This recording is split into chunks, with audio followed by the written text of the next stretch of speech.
সিমলা স্ট্রিটের স্বামী বিবেকানন্দের বাড়িতে শ্রদ্ধা জানালেন বিজেপির রাজ্য সভাপতি শ্রমিক ভট্টাচার্য। আজকে স্বামীজির জন্মবার্ষিকী, আর সেই উপলক্ষে দিকে দিকে পালন করা হচ্ছে, স্বামীজিকে শ্রদ্ধা জানানো হচ্ছে। তেমনই শ্রমিক ভট্টাচার্য গেলেন সিমলা স্ট্রিটের বাড়িতে। তিনি বলেন, আজকে এখানে দাঁড়িয়ে যুব সমাজকে বার্তা দেওয়ার মতো দৃষ্টতা দেখাবো না, তবে এটুকু বলতে পারি, পরাধীন ভারতবর্ষে একটি অর্ধমৃত জাতিকে পুনর্জাগরণের পথে দেখিয়েছে, যিনি ভারতীয় অস্মিতা, ভারতীয় সংস্কৃতিকে একটি জ্ঞানের বহমানকে পৃথিবীর সামনে তুলে ধরেছেন। কিন্তু সেই কলকাতা এখন কষ্ট পাচ্ছে। ঠিক কি বললেন শ্রমিক ভট্টাচার্য, শোনাবো আপনাদের। তরুণ ঘটেছিল, সেখানে দাঁড়িয়ে যুব সমাজকে কোনো বার্তা দেবার মতো দৃষ্টতা বা উদ্ধত্ত কোনোটাই আমার নেই। আমরা বিবেকানন্দের ভারতবর্ষে আজকে শুধু একটাই প্রার্থনা নিয়ে এসেছি, যে স্বামী বিবেকানন্দ পরাধীন ভারতবর্ষে একটা অর্ধমৃত জাতিকে পুনর্জাগরণের পথ দেখিয়েছিলেন, যিনি ভারতীয় অস্মিতা, ভারতীয় সংস্কৃতি, ভারতীয় প্রাচীন ঐতিহ্যশালী একটা জ্ঞানের বহমানতা পৃথিবীর সামনে তুলে ধরেছিলেন। আজকে সেই কলকাতা, সেই সিমলা স্ট্রিট, সেখানের রাস্তায় প্রাণ পাতলে দেখা যাচ্ছে কলকাতা কষ্ট পাচ্ছে, কলকাতাও কষ্ট পেতে পারে। রামকৃষ্ণ পরমহংসদেবের সামাজিক বহুত্ববাদ, যা ভারতীয় সংস্কৃতি বা ঔপনিষদিক চিন্তাধারার প্রতিধ্বনি, আজকে সেই পশ্চিমবঙ্গে মানুষের মত প্রকাশের অধিকারগুলো বাজেয়াপ্ত হয়েছে, প্রত্যেকটি মৌলিক অধিকার পদদলিত হয়েছে, মেধা পরাজিত হয়ে গেছে সীমাহীন দুর্নীতির কাছে। এই আধিপত্যবাদের বিরুদ্ধে, এই প্রতি ক্ষেত্রে রাজনৈতিক হস্তক্ষেপ, একাধিপত্য প্রতিষ্ঠা, সংবিধানকে খুন করার যে প্রচেষ্টা চলেছে, আজকে তার বাইরে বেরিয়ে আসতে হবে। স্বামী বিবেকানন্দ বলেছেন, গর্ব করে বলো আমি হিন্দু। আজকে সেটাই চ্যালেঞ্জ হচ্ছে রাজ্যে। এই হিন্দু তো কোনো ধর্ম নয়, এই হিন্দু একটা নির্দিষ্ট সাংস্কৃতিক জাতীয়তাবাদ। আজকে বন্দে মাতরমের শ্রাদ্ধ শতবর্ষ পালিত হচ্ছে সারা দেশে। তার সঙ্গে সারা দেশে তার সঙ্গে বিবেকানন্দের জন্মদিন।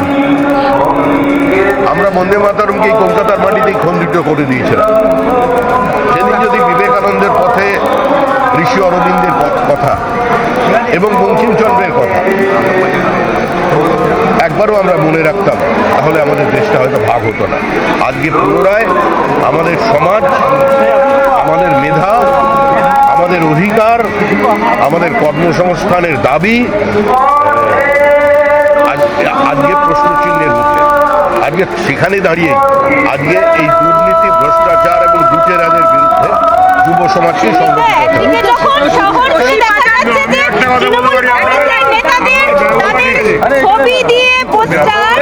অভিষেক বন্দ্যোপাধ্যায়ের ছবি দিয়ে পোস্টার।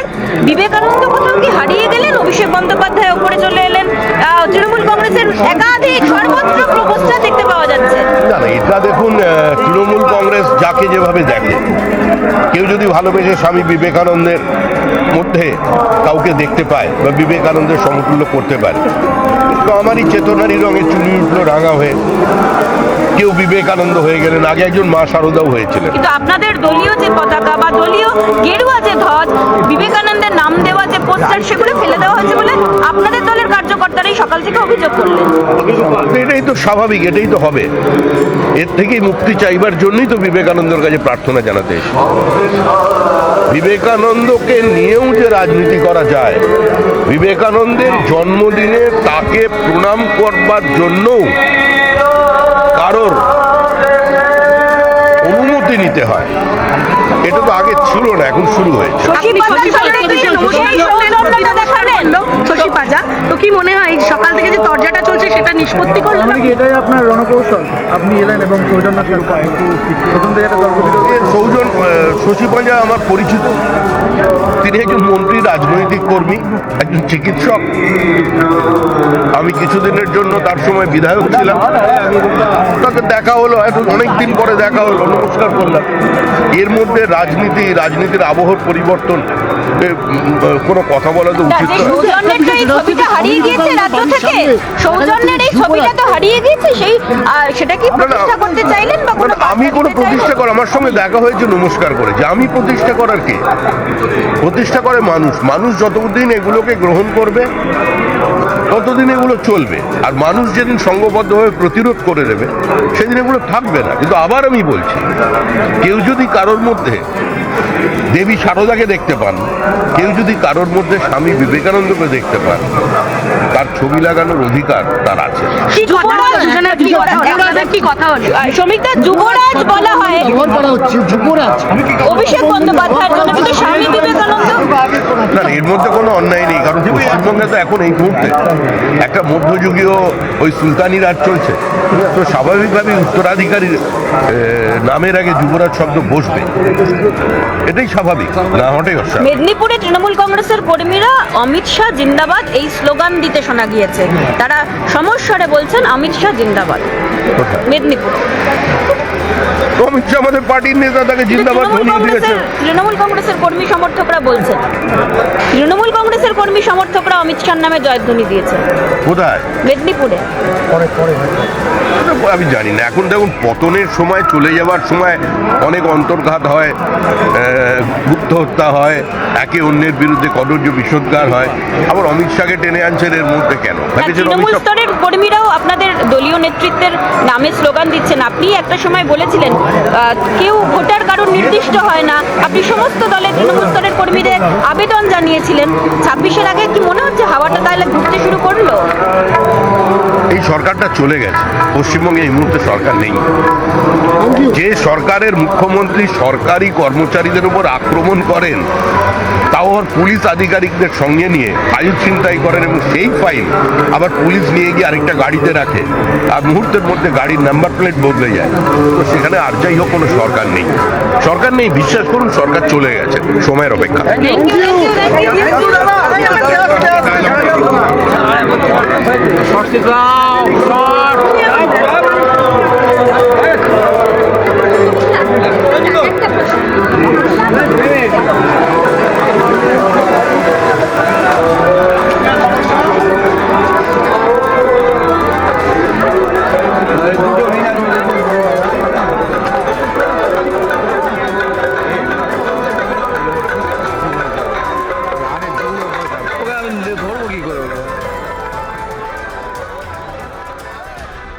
আমাদের ভিডিও ভালো লাগলে লাইক ও শেয়ার করুন, কমেন্ট সেকশনে আপনাদের মতামত জানান।